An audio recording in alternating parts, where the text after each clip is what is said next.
Freedom Life Compass serves as kind of a bridge between active rehabilitation, like what you see when someone decides to get clean from drugs and alcohol, and when they're trying to live fully independent lives. The organization's leadership hopes to open its Freedom House, a transitional halfway house on County Line Road, just inside Walton County. The plan is to help recovering addicts, all women, make the transition from recovering drug user to empowered community member. As you can see, is in our big multi-purpose room right now. Stephanie Wedel wasn't always the woman you see on your screen right now. Her father was a drug dealer. Her brother was in and out of jail. He battled IV drug use for 17 years.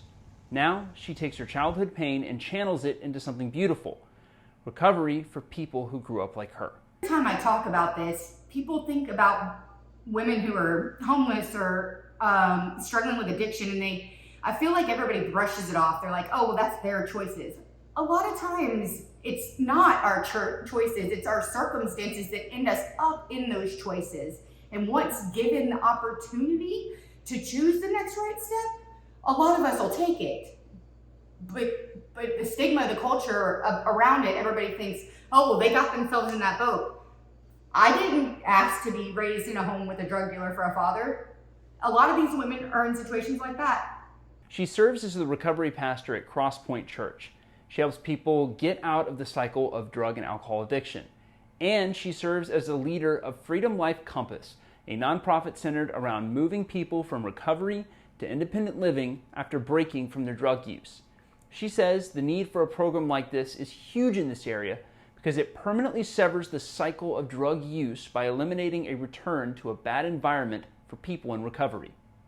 One of the saddest stories and biggest ways to put this point out there is a girl who graduated that program, a year-long program.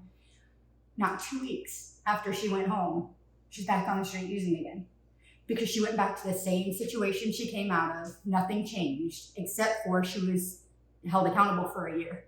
So if she would have been able to come here and worked on getting a solid career plan set up and, getting her into her own place instead of going back to her mother's house or, and it happens all the time, the boyfriend's house, the, family, we came out of that situation. So it's what got us where we were. Going back into it's just The group plans to open the Freedom House on County Line Road to provide a stepping stone that lasts between 6 to 18 months for women who want to leave behind drugs, crime, and other vices to make a go at a better future. The house does require women to have 6 months of sobriety, which they can achieve in their rehab programs before they can move in.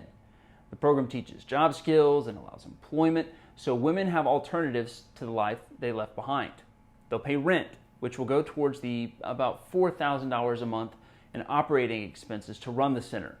While they're there, some of their earnings will go towards a savings account, which will be turned over to them when they graduate the program.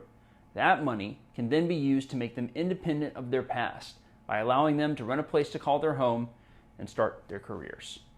In the near term, the Freedom House will exist out of the small building already on the campus. The goal of a fundraiser coming up at the end of July is to provide funding to build micro homes for the women so that they can have privacy and independence while they transition into their new lifestyle.